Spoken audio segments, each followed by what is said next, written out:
All right, fam. Lies, lies, lies. That is the theme of this episode of Married at First Sight.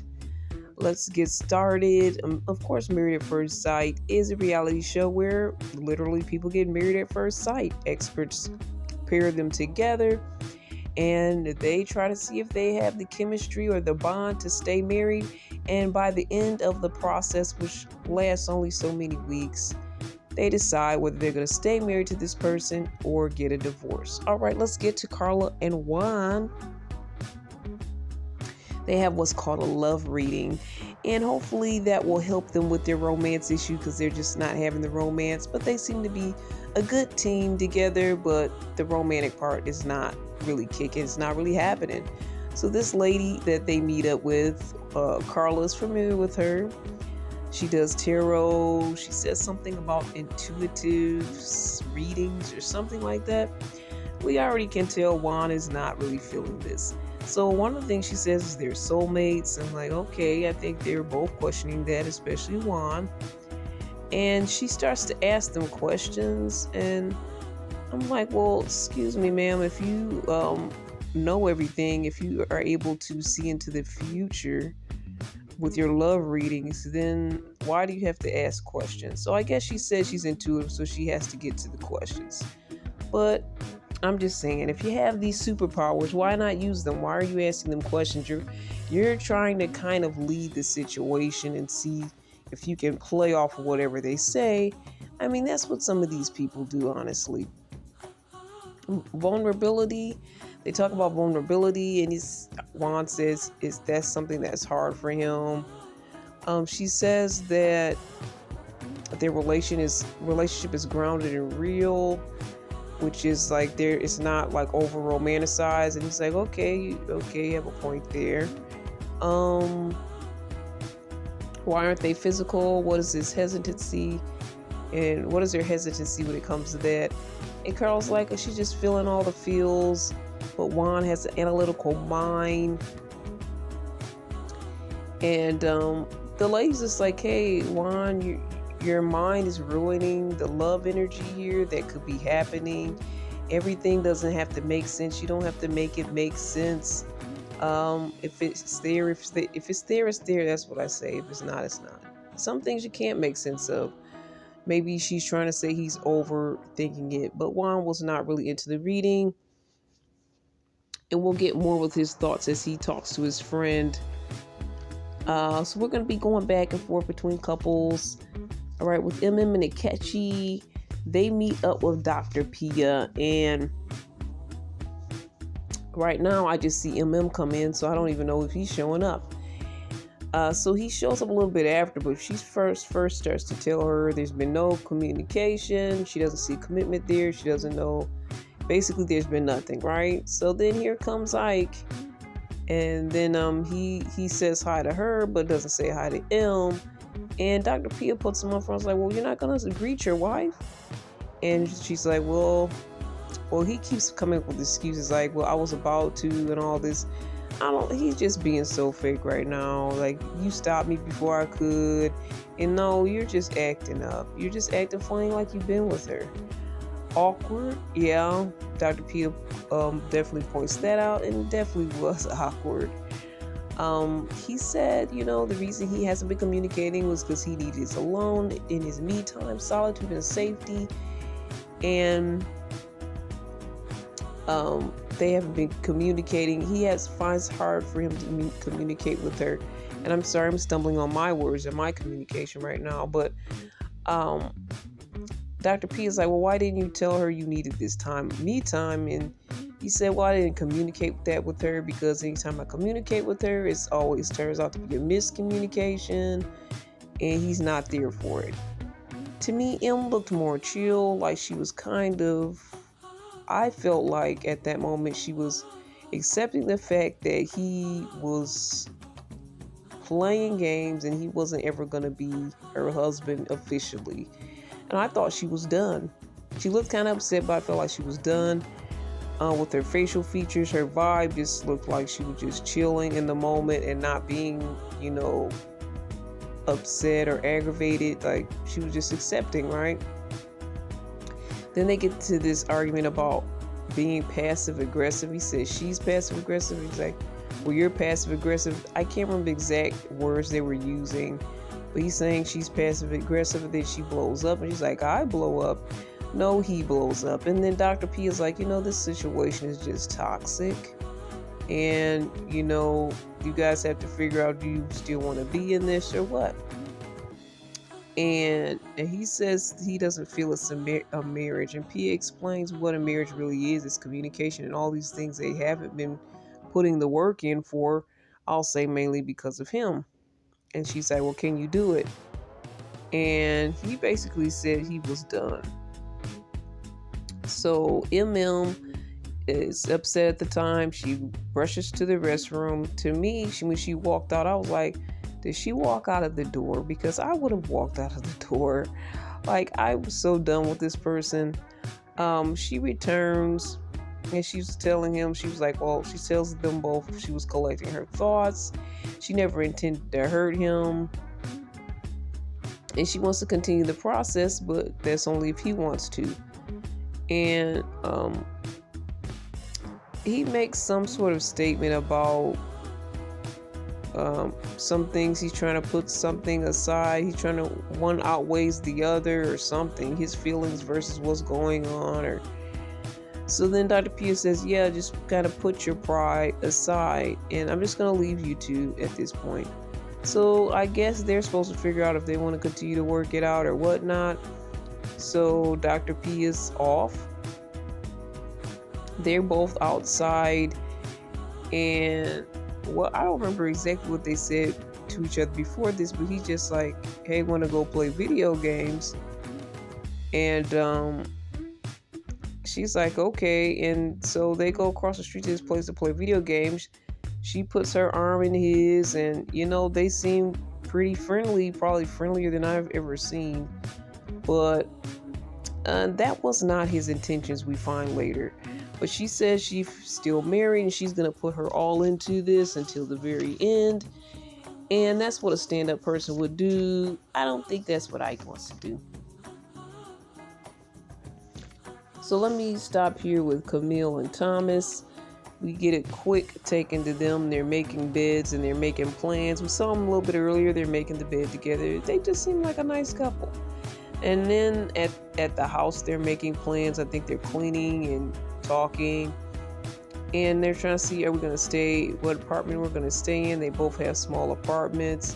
Their leases are not quite up yet. Where are they going to stay in the interim between finding a place if they choose to stay in this marriage. But Thomas is like, I can rock with you wherever you're at. I mean, it doesn't matter to me, whatever. I'll do whatever. And she's like, I'm not feeling he doesn't have a leadership mindset when it comes to what our future is going to look like. And is he really taking this serious? Because I need him to lead me in this situation as to what we're going to go do from here if we last. And so she's feeling a little uneasy about his responses and how he seems as if he's not taking it as seriously as she is. Okay, let's get to Madison and Allan. And they show, I don't know what noise I was hearing. I thought someone was snoring, but maybe that's not what they were trying to show us. I think they were trying to show us Madison late in the night. The night cam was on. I think Allan was on the couch sleeping. And she's like sneaking into the house. So they wanted us to see that, right? So I think that I'm trying to think as he's saying he sees that she's going out a lot, and he said that he'd rather her spend time with him, with her husband, of course.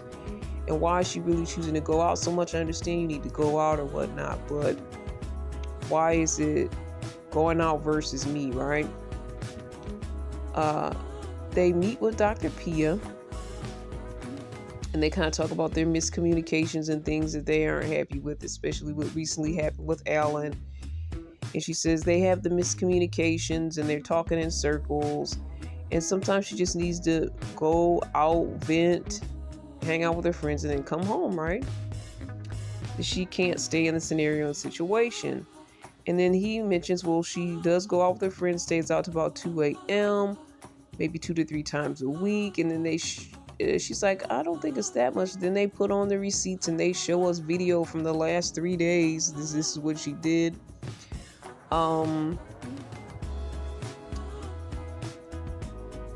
Dr. P is like, you really should work on prioritizing your marriage, though. I understand you guys want to go out with your friends. It's like, no, I'm not really going out like she is. So Dr. P says it's kind of unhealthy for you to, instead of working things out in the relationship and talking it out with your spouse, for you to just go with your friends and just vent and chill out and kind of escape the situation. And Allan says he kind of, when they do have issues, he's like internalizes everything and he's there by himself thinking about it, stressed about it. And then he talks about that dream again where she got picked up. And I was like, Allan is having some psychic visions right now, because he's like, you know what? I had a dream and some guy took you and did what he wanted with you and did his thing with you. You guys were doing your thing or whatever. And she was like, yucky. Ooh. Oh, that was fake, whatever. But she apologizes. She's like, oh, yuck. Oh, I apologize. I didn't mean to do things in this way or whatnot. And she had a good apology. So Dr. P was like, okay, that was good of you to just apologize. You know, I was kind of beating you up over that, but you apologized quickly, and Allan accepts your apology, so you guys need to work on that. It's like, okay, everything's all good with Madison and Allan, but Allan doesn't realize he's having some psychic visions at this time, or maybe he does. Maybe he can pick up on the vibes of some things going on that Madison, some extracurriculars that she's engaged and involved in, because she's spending these nights with her friends, so to speak, and out all night. So he's thinking it's just her friends, right? That's what he's thinking. Now we go hang out with Michelle and MM. They're both the ladies that are kind of left in a lurch with their men having issues. They're having a little girl chat. Looks like they are having dinner together. And Michelle talks about the whole issue with the cousin, the picture with the cousin, and now he wants to clear the air about the situation and talk with her that evening. She has a small suspicion that it's Madison. I'm not fully sure where it comes from, but she said it's because Madison is David's type, and maybe they're each other's type, so to speak. But she doesn't have any proof. But she knows they were hanging out together. At least she knows that Madison and Allan and David at some point were hanging out together recently. She said maybe, possibly he's texting her. She doesn't think she would respond or reciprocate it, but maybe he is trying to shoot his shot with her. They work out together. She's putting all these 2 and 2s together with her investigative skills. So we have Allan's psychic dream visions and Michelle's intuitive investigative powers coming together as a super team. They don't realize maybe what they're doing at this moment or how it's all coming together, but maybe they do. I don't know. I think Allan's really kind of clueless. Michelle is very much more in the know of what is going on, that something is going on, right? And then she said also the letter M may have gotten confused in his phone between Michelle and Madison. They both have the same first letter in their names. A lot of things she's saying is making sense, right? So then we get into MM's situation, and she's saying Ike said he was done, Ikechi, but she says he's not done really because he's going back and forth with her. Of course, when they went to go play the games together and she put her arm into his arm, it seemed like they were trying to be a little bit cozy, the coziest I've ever seen them. So make it make sense was something that she said, and I don't even know if he can make it make sense. But she's saying it's a back and forth. He doesn't know what he wants, but she's not going to cut out on it, and she's going to try to be up for the challenge of trying to figure him out. And so she was like, well, you and David need to have some conversation. She's like, and Michelle's like, well, you and Ikechi needs to have some conversations. Some conversations need to be had. So Michelle and David have another meet. Well, they have a meetup that night as he requested. She stays up late so they could talk. And he finally comes clean. He says the woman says he was texting. His name was Tiffany. He messed up. And she's like, well, should I even believe you because you lied to me? Like, it took you a few days for you to actually tell the truth. And you only told the truth because your cousin basically spilled the beans on some level. Well, he's like, well, if you believe me, it was really up to you. There's nothing else I can do. He said, well, I don't know if I can believe you. Is there anybody else that you're talking to? And he's like, well, let's clear the air, before the couples retreat so we can just get back on track. And she's like, oh, clear the air before the retreat so we can pretend that we're happy. Like, she doesn't even play. Like, I'm thoroughly entertained by her responses. Lies, lies, lies is what she says. And that's the name of the episode. So you basically told the same lie and continue to tell this lie to me, and when would have ever ended if it didn't come to light? Well, he talked about the rejection hurt him, of course, and that's why he did what he did. And she said, well, you're not going to try to flip the script on me and make this be all about me. I mean, to me, she's given heavy black girl energy. I mean, as far as her just calling him out as she sees it, I'm sorry, that she was giving me sister vibes there. Sister vibes. On the way she was just calling him out and she wasn't letting up on him. Like, sometimes some women can be like, okay, because they want to believe it and they maybe be tired of fighting and maybe they care about the person. But since, she has a one up on him because she don't care about him that much. So she's going to get to the bottom of this. And she's going to validate all of her feelings all from the beginning of this whole situation when they got married in the first place. He says, this is not me. I know in 2 weeks after this process is over, you're not going to even want to stay married to me anyway. So she's like, oh, then just go ahead and leave now. Go with your so-called Tiffany. And he was like, I never meant to hurt you. So, well, why are you changing the storyline and the plot of what's going on? Because first you're with this woman, but then you're going to put it on me and blame me for your situation and me not believing you and how long it took for me to address the situation of your lies. So, you messed up. So the fight was starting to get heated, right? And I was like, yeah, fight. And, so he said, I think he left and he was like, I'm going to the gym. So he was gone. She said there's times he's gone and he doesn't return home till like 3 a.m. Sound familiar? Sound like something Madison does too. All right, we continue with the journey, the ride. The things are getting more heated. I'm getting more excited, and it's gonna get even better next week, guys.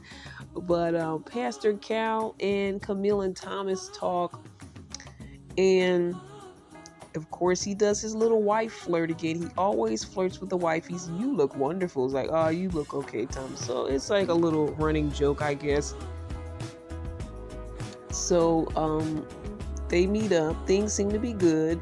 But they kind of talk about the trajectory of what their relationship will look like if they make it to the end of this process. Talk about their place, the lease being up, and all of that. So she really wants Thomas to take the lead on this. And Pastor Cal says you guys really have to figure out what you want to do, because you don't want to go from spend a week here and spend a week there and just have this back and forth. So you guys have to come up with a solid plan. And she's like, yeah, I need Thomas to basically take us on this ride here. So it's not a lot going on with them, and I'm glad. Like, that's the thing. But to me, I've been in relationships where that can be a red flag, because it's like, I thought we were solid, but he's unsure of the plans. When I was engaged, he didn't want to put any effort into the plans. It was like leaving everything to me. So that can be kind of a huge red flag there. But I hope it's not, for their sake. So next up, Juan hangs out with his friend. They play a little soccer. They kind of talk about the marriage scenario. And Juan's like, oh, we get along pretty well. The living situation's cool. We have a good bond and friendship, but again, no romance. And he says all the different things that they did as far as to try to rekindle not rekindle, but even kindle the romance in the first place, right? He's like, he's not into all her spiritual stuff with her crystals and her sage burning. He says it's a little excessive to him. He doesn't know. He's just not him. He doesn't have the connection with that. And his friend kind of has a connection with that. He was like, well, what is it? Do you think that is, kind of a fantasy world? He's like, yeah, it's kind of not realistic. So that's another little issue to me. I don't think that's a huge issue, but it can be. I mean, for me as a Christian and person of faith, to me, it could be considered as, in a way, worshiping something other than God. It could be considered a little bit mystical, just something that I don't think that God will really favor in the life of a Christian if they were looking to crystals, looking to other things outside of God to get answers, to feel grounded and connected. And he said he was cool with the meditation, and I am too, as far as meditating on the Word of God, meditating on positive things, as long as God is within the center of it. But I can see how he feels if he does have a strong faith-based bond, but I don't really feel that he has that. So I don't know really what strongly his issue is, because I don't see it being a religious one. All right, let's go back to Allan and Madison. She's taken him to a stylist. They're going wardrobe shopping. She said, well, way he's dressed here, I would never approach him. He says, well, my style is like Trailer Park Boys with a little bit of James Bond. And she's like, well, I'm more into a classy, conservative, sophisticated look. And I'm like, really? Well, that's not David. I thought that you and David might have a side thing. And why are you putting all these demands on Allan when you're going for David? Allegedly, we find out it's less allegedly on this episode. It's like, wow, you're putting a lot on this guy, but the other guy you're supposedly fooling around with is nothing of the kind. He is not classy or sophisticated.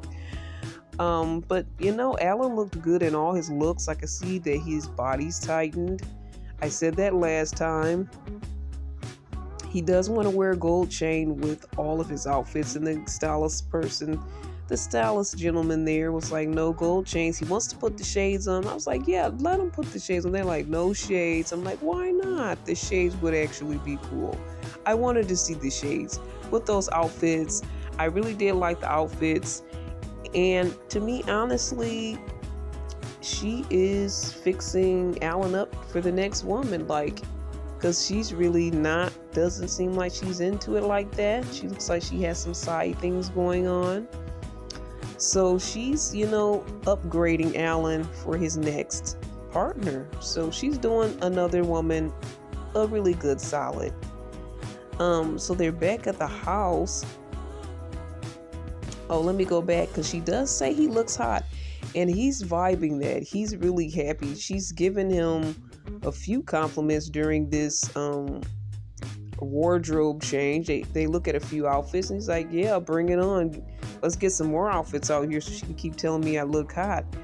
Like, his mood was so boosted by this. Is it false hope? I don't know. Probably, yeah.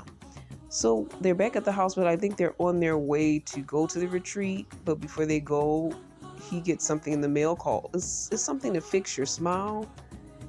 And I'm like, what? Your smile doesn't look corrupt like that. And he said, well, Madison mentioned that I need to fix my smiles a little crooked or whatever. I don't know exactly what's wrong with it. I'm sorry. It's not that serious. but he's doing it for Mads. He kind of tells us, she's like, well, I don't know why are you doing this? She's like, well, you did mention that I should do this. Like, she's even surprised that he's doing it. Like, it's confusing to me. She has a lot of demands. And you see this man listens to every little word you say and everything that you ask, every request. He's not playing. He said before when he was getting the wardrobe stylist together, he wants to look attractive for his wife and he wants to make it work. So he's putting a lot into this. To be honest, when I see his upgraded look, he was a little bit frump. It wasn't horrible or hideous. It's not like I would not want to be seen with him. But I do have to say his style is still a bit better more than a bit better than David, because all his clothes look like he's about to work out, go to the gym, play some sports. I haven't seen him wear anything sophisticated or classy, and even Michelle made fun of his outfits. So I don't know what standard she has for him versus her side boo.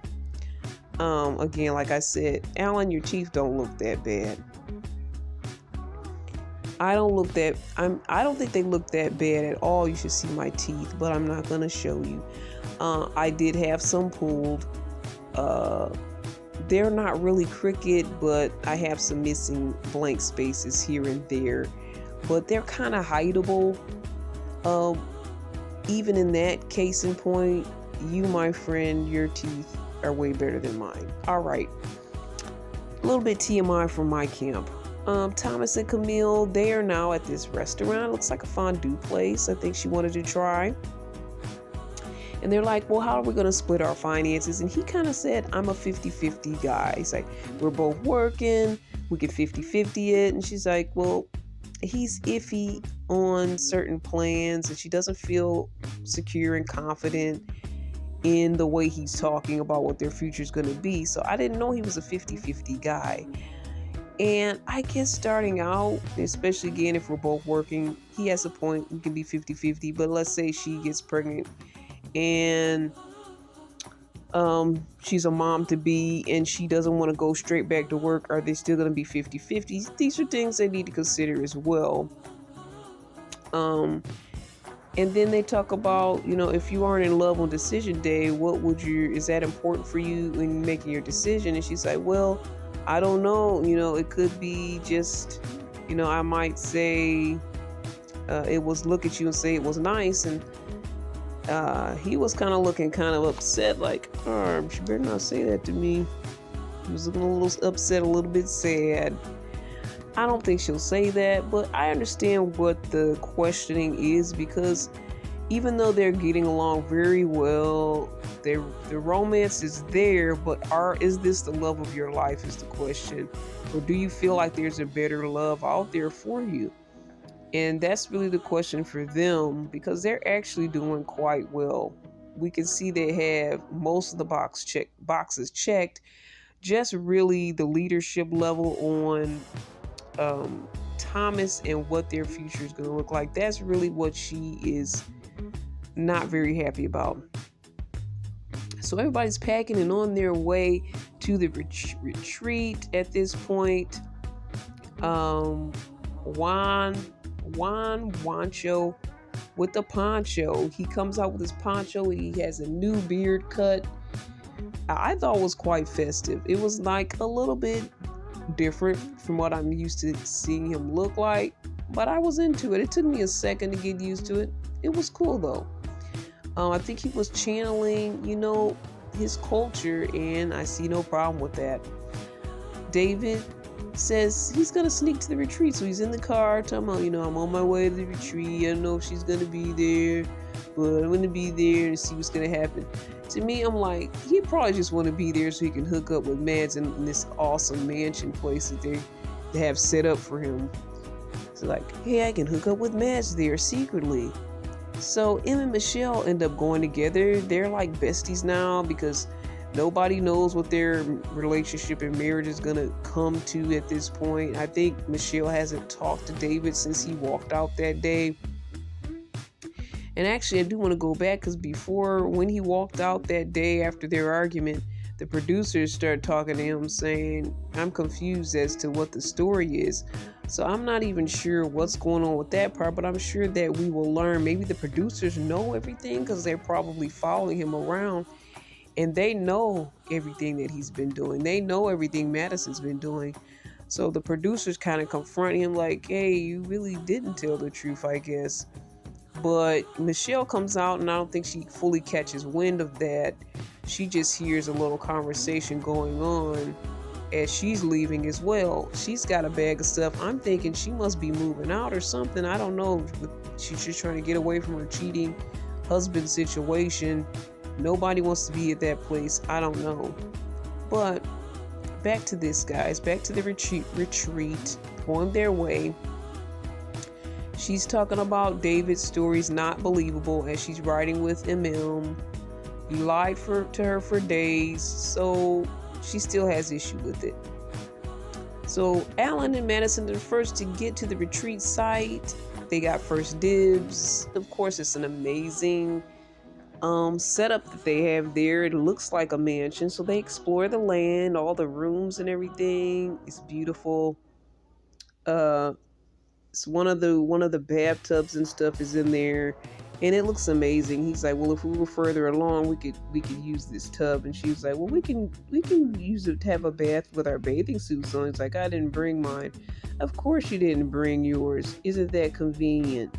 But that's kind of weird to have a bath with your bathing suits on, just to have the experience. Very weird. I wouldn't do that. Anyway, Michelle starts to spill to them about when she gets there with and Michelle. They get there, they see Madison and Allan, they greet each other like, hey, we're here. So she starts spilling about David, and Madison looks really nervous because she starts spilling about the tech situation and all of that and their issues, and she's just looking too nervous to me. And look, here's David. He stumbles in, awkward much. And Madison makes a joke, but she's looking funny too. She's like, you can cut the tension with a knife. She's like, Allan, bring a knife. You could cut the tension with a knife. So Allan brings out a butter knife. He's like, that knife isn't sharp enough, is what says. And he's like, I didn't want anybody to actually harm each other, so I brought this butter knife instead. That was funny. So Allan cooked for the night, and when Juancho comes in, he's like, I knew when I saw Allan that we were gonna have food, drinks, everything would be like really nice, a nice setup there. So they're having fun, everybody's kind of mingling. It's everybody starting to show up. And so David made a little surprise show up. I guess Michelle wasn't sure if he was coming or not. So now, of course, Ikechi arrives, and I was really surprised that he was coming. I think that Juan will suddenly come in, have a seat. I think Allan said he was going to fix him a plate, and he was like, no, I really can't eat shellfish. I'm allergic. We do have that in common, but I think that's all we have in common. Yes, Mr. Ikechi, I also am allergic to shellfish, and I'm also allergic to shellfish, which that is you. Okay, anyway, he pulls him out of the gathering with the food and everything, being very non-social, standing at the door like, can I talk to you? So she goes over to talk to him in the next room, but you can still kind of see what's going on over there. And he's basically saying, I'm basically gonna end everything. It was a ride, some good, some wasn't so good, and I'm sure you can agree with that. So here's some divorce papers. Can you sign this? Right? Like, dude, why did you do this at the retreat? And that was said, by everybody after the fact. But she looked at the papers, and I think she was a little bit, she said she wasn't surprised, but I think she was a little bit put off guard. I wasn't surprised either. So she opens the papers. It's only one sheet of paper. There's no lines for signatures. I don't know what he was doing. She says, where's the signature space? And she's like, well, there's 3 pages missing, and I need the full document. So this isn't legal unless I have the full document. but you will get your divorce as long as you give me the rest of this paperwork.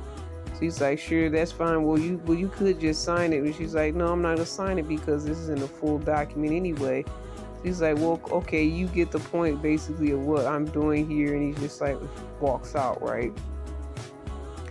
So then she goes back to the table. Everybody's like, oh, he just gave me divorce paper. It wasn't papers. There's only one piece of paper in there. I'm sorry. I think Akechi was too broke to have the full divorce documents anyway. He knows he's going to get it at the end of the process and they're going to pay for it. So why did he try to put on a front and try to do it in advance? Like, really? You just had a piece of paper. He doesn't even know how to bring the divorce right. He doesn't know how to be married right, doesn't know how to get divorced right. Come on, my friend. So they all were like saying, well, why would he do this in front of us?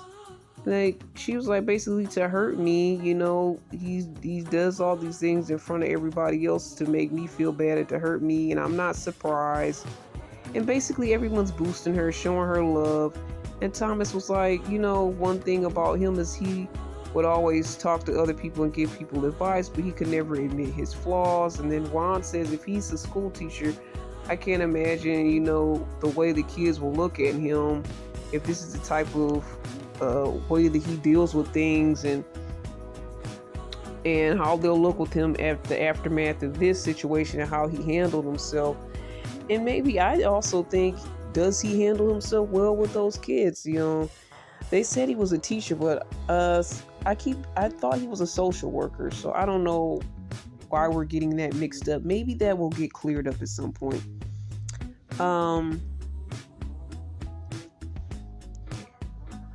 So all the couples are kind of just checking in, and Juan and Carla say, you know, she feels like she's not really being true to herself without having the affection there, but she's appreciating who Juan is. And they're so-called just having fun, which they said, please don't say that again, but that's what Juan said. So they're kind of in the same place, basically. But she's trying to accept him for who he is. I think she's still having hope, but part of me is like, the hope is gone. At least he's a cool person versus Akechi. He's somebody you can at least try to work with.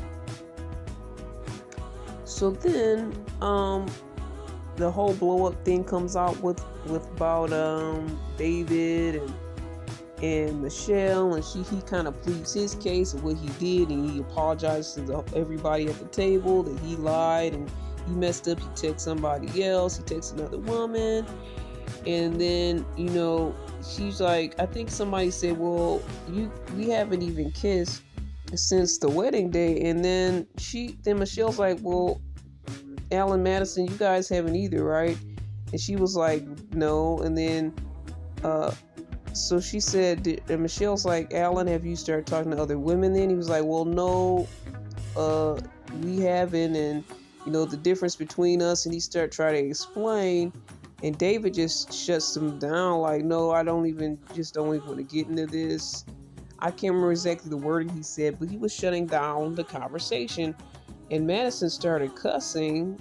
I'm like, okay, why such a reaction? And she's like, you know what?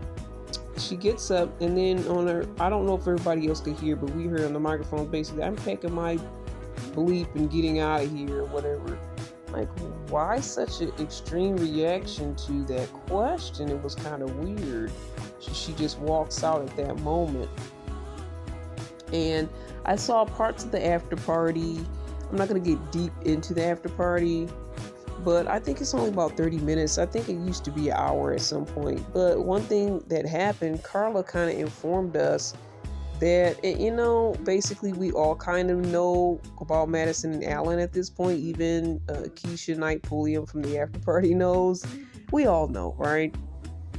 So Carla, I think she asked Carla, did you see this? Do you see this as being a possibility? Is this really, you know, Madison and David? Is that really a possible thing? And she's like, well, yeah, because I didn't think about it at the time, but we were hanging out with our husbands, and